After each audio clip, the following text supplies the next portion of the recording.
Hi, I'm Jerry Ghionis, Nikon Ambassador, photographer and filmmaker. Welcome back.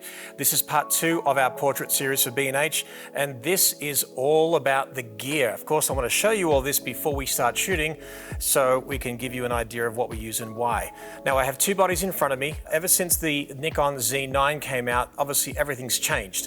So traditionally what I've been using for the past couple of years, I had a Z6, Z6 II, and I had a Z7 II. Ever since the introduction of the Z9, that has become my go-to camera pretty much for everything, because it's going to be great for action, it's going to be great for portraits, great for movement. Yes, it is a bigger body. So let's say, for example, if I'm photographing a wedding, this will be my main camera and the Z6 will be my backup / second camera. They're all going to be a little bit different. Now, depending on what camera you use, certainly there'll be some that are a bit smaller. For example, if I'm photographing an event, where this might be easier to hold above my head, then great. If I'm photographing on a tripod or anything like that, this is going to be an easy way to do it. Every single camera will have its quirks. It's really up to you to work out what kind of portraiture you are doing, what kind of camera system is actually going to suit the subject matter that you are photographing. Probably my go-to lens when it comes to photographing portraiture is the 85mm f1.8. Now, of course, Nikon have a huge lineup of Z lenses, mirrorless lenses, and they're going to be rolling out many in years to come. Affectionately, why I love the 85mm f1.8 is very, very light, but the sentimental attachment is that when it first came out, Joe McNally and I were commissioned to photograph each other. And so here I am cooking for Gordon Ramsay, so to speak. And I loved it. I just loved the process, and it was really, really fun to do. So this has an emotional and sentimental attachment to it, but it has become my go-to portrait lens. Why? Because I believe it is the most predictably sharp lens of that depth of field or that aperture of any lens that I've used ever. What used to be my go-to lens is a 70-200mm lens, obviously with the f-mount, now with the mirrorless. This is great, of course, when you want to get up close and you want to go wide, but this is sort of a must-have lens, which I think is really, really important. Beautifully sharp. I love the fact that we've got the function buttons there as well, so we can use that for different things. Also, you will see me when I photograph Journey, I will be photographing quite a bit with the macro lens, the 105 macro lens. I love to crop faces, I love to crop eyes out, lips and things like that. So the macro lens is essential with the way I shoot. So this is a really important one. Then we've got the 24-120. Now, I do have other lenses like a 24-70 2.8, which I mainly use for filmmaking. If I'm shooting an event, whether it's a wedding or a portrait, I find the 24-120 the most versatile and underrated lens perhaps of the camera system, because you'll often hear, well, Jerry, if you could take one lens with you, what would it be? Well, practically it would be the 24-120. So you might say, well, Jerry, what about your wide aperture lenses? What are you doing with that? Well, so what you can do is I've got the 35mm f1.8. So if I need something within that range that's nice and wide, or as you can see here, I've got the 50mm f1.8. So I've got the 24-120, the most versatile lens that you will ever need and use. And then again, I've got the 1.8 versions of the 50 and the 35. Now you might say, Jerry, why not use the 50mm 1.2? Well, yes, certainly I do. I use that lens, especially for filmmaking, but I also want to save my back. I've got a lot of problems in my back, and also I save money too, because the 50mm 1.8, the 35 1.8, it's actually a lot more affordable, and it works out really, really well. Another lens that I use, not so much for portraiture, perhaps environmental portraiture, is the 14-30 f4. I find I very rarely shoot with this kind of focal range at 2.8. So I could spend double amount of money and getting that 2.8 version. I think it's a 14-24, I forget what it is exactly, but the 14-30 f4 is the way to go. So for me, my encouragement to you guys watching at home, depending on the portraiture that you do and or your subject matter, we're tempted to always get the most expensive lens. I actually don't do that myself. I will say, well, based upon my years of shooting, the common denominator of this particular focal length, I need this particular range or aperture. And what do I save in weight? What do I save in money? What do I save with all of those things that are going to help me? All of these different lenses will give you different looks and feels. The 85mm lens is going to crop in a little bit closer. It'll be great for portraiture. The 70-200, I just believe everyone looks sexier with a longer focal length. The closer you go, with your lens, different things will happen. So for example, 50mm lens, that's just going to be as close to what your eye sees. Okay, that's why you'll find a lot of filmmakers will use 50mm, and it'll be pretty much the way you normally see. That's why I don't use it very much in photography, because I find a longer focal length lends itself to a prettier perspective. Certainly, if you were, for example, were photographing me head and shoulders like this, and you were to photograph 85mm lens, you would see just everything compressed quite nicely, everything's great. As you crop in closer with a 50mm, you'll find the ears look a little bit smaller and the nose look a little bit bigger. Well, what does that tell you? If you have someone with a smaller nose and bigger ears, boom, go closer with a 50mm lens. If you're photographing, let's say, a plus size, whether it's a guy or a girl, most people would say, raise your camera angle and shoot down low and get your subject matter to stretch their face out. Well, that's fine, but have you ever thought about getting a wider angle lens? It could be the 50 or the 35mm. Photograph someone with a 50mm or a 35 up high, and what will happen is the body will just disappear. You'll lose 10, 20 pounds. It's crazy. So what you need to do is, depending on who you photograph the same subject matter with the lenses in front of you, and then you quickly work out what they do and how they have fun. Certainly if you're photographing with a 14 to 30 or anything wide like that, you don't want any subject matter on the corner of the frame, because their heads, their legs will be distorted. Where will that work for you? If you're photographing a portrait with a girl with a beautiful long dress, well, distortion of a long dress in the corner of a frame is totally fine. That is not an issue. So again, if you are worried about, well, where do I start? If I don't have any bit of money, where do I begin? Rent a couple of cameras, rent a few of the lenses in all the ranges, photograph some subject matter, and you'll soon work out what you want, and then boom, you can go buy it, and you don't have to waste time and money in different choices. In terms of Speedlights, the latest flash in the system of Nikon's is the SB5000. I'm going to be honest, I actually love the Nikon SB910. I find it just works really, really well. So this is my go-to on-camera flash, the SB910. Nothing wrong with the SB5000. I don't believe in upgrading every single time because I can, or I'm a Nikon ambassador. I need to use everything. I use the gear for what takes me to the destination of what I want to say about the particular person that I'm photographing. For off camera, I'm using the ProPhoto A1X. I just find I like the camera, the menu system. I like how it works. I have the Air TTL remote, the ProPhoto remote. So if I'm shooting off camera, I find this just makes me feel like it's an on-location mini strobe. But I find there's nothing better than the SB910 for predictable output on camera. So there you have it, guys. There's my cameras, they're my lenses. I love them. I don't geek out. I rather geek out about people, but it's important to share what we do here. This is my favorite tripod head I've ever used. We slide it in. Of course, we've got the Z9 and the L bracket from Small Rig. So this is a Benro head, and what I love about it is the micro movements that it can give you. I like to finesse. I'm not a safe shooter in a sense where I'll shoot wide and crop everything in close. So I like to adjust and do micro movements. And you'll see that when I start photographing journey and how I get micro movements from my models and my subjects, and I need the same consistency with this as well. So this will go from side, basically tilt from left to right. This will go forward and back, and this will be panning as well. And if I want big movements, I simply move this completely in and out as well, which is fantastic. The Manfrotto legs 055, they've become a staple with most photographers. I find the legs where you have to twist the knobs and everything like that be a little bit painful, but this just makes life a whole lot easier. And with these legs as well, if we move this out, I can bring this right out, and this collar comes out, and then I can actually get the tripod to, for a bird's eye view, a detail shot or anything like I might want to do as well. So I love that about this tripod, but this has been my savior for many of my shoots. As you'll see in the shoot later on, I'll be using something that's been tethered to my camera. Now what I've got, as we've discussed before, I've got the Small Rig L bracket here. It enables me to put this little bracket from Tether Tools, and I've got a little socket here that actually connects the Holyland transmitter and receiver. So what I basically do is I've got the HDMI to HDMI, And what I do is I record what's in my EVF. So transmitter, Holy Land, and a receiver. This particular one is an Atomos Sumo, it's a 19-inch.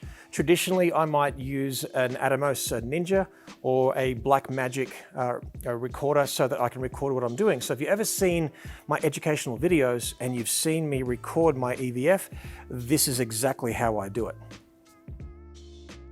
So one of the best things that I've done here in my studio is get an actual painter, an artist, to paint the walls.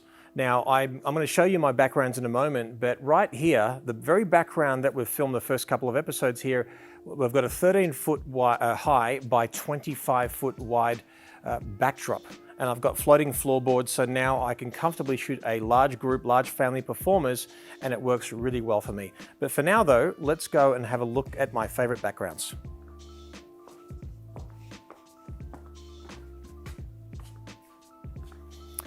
Okay. So what we have, obviously I've got a lot of paper rolls that I'm sure that many of you are using at home, which is fantastic. I've got a couple of canvas backgrounds. They are from Oliphant, affectionately used by Annie Leibovitz and the likes, and you'll often see those featured on Vanity Fair and things like that. And the paper rolls, I think, from Savage backgrounds. I've also got one of my favorite backdrops is from Westcott. Joel Grimes, a good friend of mine, he's incredible. He's designed a couple of X-drop backgrounds for Westcott, and they are fantastic. They're easy to put up, and it emulates concrete backgrounds and things like that, which is amazing. Certainly different colors, which is all very cool. But I make sure I have different colors for different things if I want different contrasts when I'm photographing. And I always look at the color wheel. Like if I'm photographing, let's say something yellow, that might look really good on blue, for example. If I'm going for that cinematic look and I want something maybe that teal and then amber or something like that, that works out really well. I've even got a rug, and this rug, let's say for example, I'm photographing boudoir, I want to make something look a little bit more domestic, then you'll sort of see how that really works well too. That was actually from Home Depot. I've even got some floor drops, even though that this roughly emulates the very floor that I'm standing on. But again, if you can't afford a good floor that you've either got at your house or you're renting or whatever, get these. They're vinyl, they're fantastic. You take them on the floor and people think they're real, which is fantastic. I've also got a couple of Manfrotto auto poles. So if I'm going on location and I've got a reasonably short ceiling, I can hook those up and I can put my backgrounds on as well. And I've also got this massive 24-foot by 16-foot muslin background. So if I'm going on location, I need something a bit bigger, then I've got that as well. But these are your lifeblood. These are your backdrop for your portraits that you do. And I find also sometimes having maybe an 8-foot wide one or a 6-foot wide one is less intimidating than your 9-foot. So I can quickly get up there, go on location and have some fun. I also sometimes glorify the background where I want to use the light stands and I want to use the lights in my shot. And of course that's been popularized by the likes of Avedon and Leibovitz and Herb Ritts, one of my heroes growing up in photography. But these are great. And I've also bought this very thing from B&H where you can basically put your backdrops in, which is fantastic, and it holds everything nicely.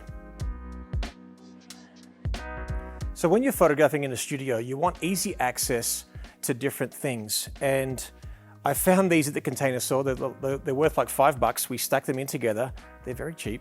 And I've clipped them together so that I don't fall down, and thankfully it hasn't happened yet.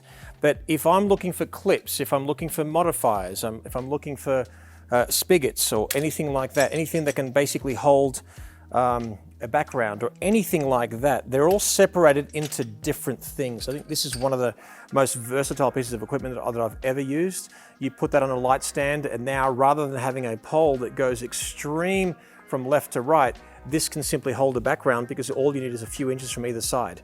And this is used for many, many things, which I love. Everything from duct tape to atmosphere aerosol. If you want a little bit of a smoke going on that's okay and not poisonous or anything like that, it actually works really, really well. I've been working with Westcott for many years. They're an incredible company and have endless products that I use.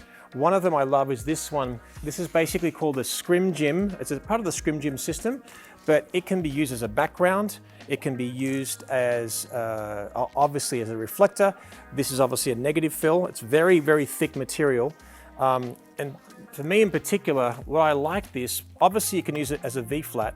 If you're photographing with filmmaking, let me see, you can see how this is a calico material. So if you want to bounce light across it and then fill in some light that looks a bit more natural, that's going to be a way to go. If you want something a bit more contrasty, use the silver side. The cool thing is that once you buy the system, you can simply just change it whichever way you want. As you can see here, I've got white and silver, but then I've got black on the other side. So this becomes one of the most versatile pieces of equipment that I actually use. So Scrim Jim Cine. Also, this is going to be one of your best friends in the studio. And this is an 8x8 Scrim Jim. This is going to cut away light. This is going to reflect light. This can diffuse light on location. And let's say, for example, I've got the sun coming through the garage door here and I open it up. I might want to use the diffuser 8x8 Scrim Jim. And again, I'm going to get this beautiful light. I can also use this as a background. So for example, if I had my subject matter really close and turn their face, and whether I use natural light or a strobe behind this, it's going to actually filter that light, almost feeling like you're in a bedroom with a sheer blind behind it. But all of these accessories are a must-have, and you will find you will just build upon that dramatically as you go along. It's always important too to have a clothes rack ready to rock. This comes out a little bit too. You can buy these very affordably. They're pretty much everywhere. They're fantastic. And of course, Apple boxes are amazing. Sometimes you might not even have them in the shot, of course. You want to stand something on it. You want to stand on it. You want to get your models to put their toe on it and turn their knees. It's important to have many of these. And of course, you've got sort of some smaller ones as well, which I find really, really useful. And then I've got filing cabinets where I've got like audio equipment in one. It could be visual equipment in the other. It could be accessories, lens caps, you name it.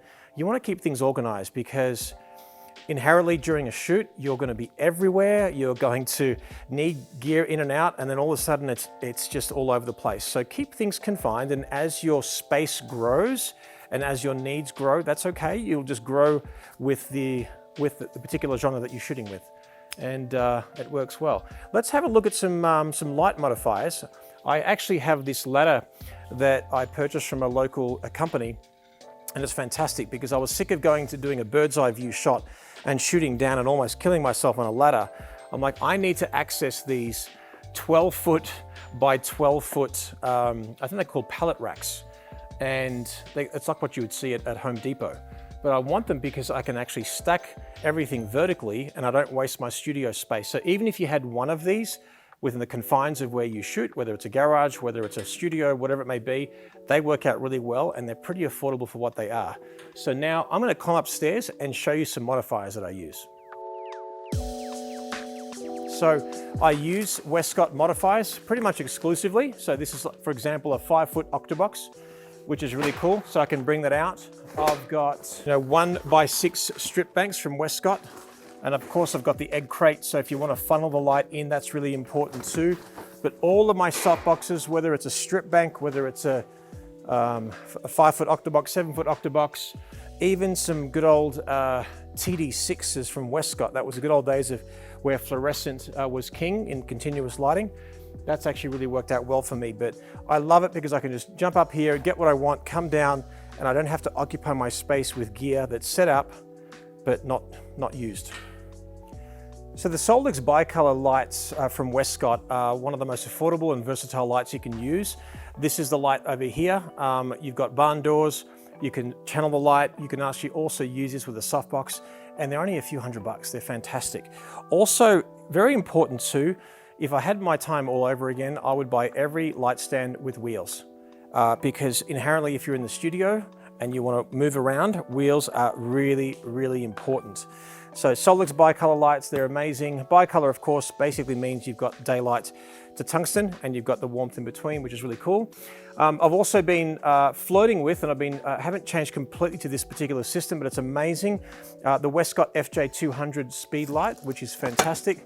So it comes in a really cool case and you've got all these really cool accessories, and you've also got their FJ200. So if you're looking for an affordable, more powerful sort of version of a speed light, this just gives you a bit more wattage of power, which is great, so 200 watts. which is awesome. And then you've got the FJ80, which is really, really cool. It's got a digital display, which is fantastic, and it works in the ecosystem of the Westcott flashes as well. And then we've got the FJ400, which is a big strobe at 400 watts. Traditionally, what I've been using for many, many years is ProPhoto B10s and B10 Pluses. So this particular one, the good thing about the B10 Pluses as opposed to the B1s is that you can actually power the battery as you're using it. And of course, you can use it separately to that. So the battery will normally fit there, and they will of course fit all the modifiers that I just showed you before. The B1s are fine. I mean, you know, they've been out for a little while, but they're a lot bigger, as you can see. They're cool. They've just got a bit of an old school vibe to them, but they work perfectly well with the ProPhoto system. And you've also got backpacks that you can hold your flashes with that work out really well. One thing that I loved that I saw recently, which I thought was just brilliant, ProPhoto just released this for their A1X. I just think this is one of the best things that have been created in the last several years. So this goes on a light stand. You can basically press the button and you can move it sort of left and right, which is fantastic. And all you have to do is you simply pull up and you snap it, and then you bring your A1X on here with magnets, and then you can move it left and right. So it becomes a great little handheld option, as well as something that you can collapse really easily and then put in your camera bag or in the computer style view bag as well. So that's really, really clever.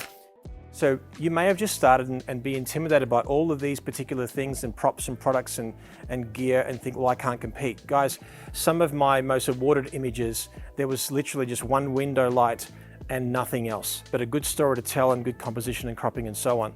After a while, you tend to want a particular look and feel, and you start collecting things, but remember, it doesn't mean you have to use it all. We said earlier today that creatives aren't short of ideas, the problem is committing to one. So if you have all of this gear and all these props, you may feel like you have to use every single one of them. You don't. You have to connect with your clients emotionally, connect with what they want, and then what your interpretation is, then look around you, look at the gear, and then we basically start shooting. So next up, we're gonna go through and have a look at hair and makeup. How do we work that out for the particular model that we're photographing? We're going to also look at fashion. We're going to try on some different clothes, work out what it looks and feels like, and give ourselves somewhere to go, because we're going to be achieving a beauty look, something very simple, then something quite sophisticated, and then something avant-garde. So that's the process. We have all this gear, we have all these props, we have this room, but now what?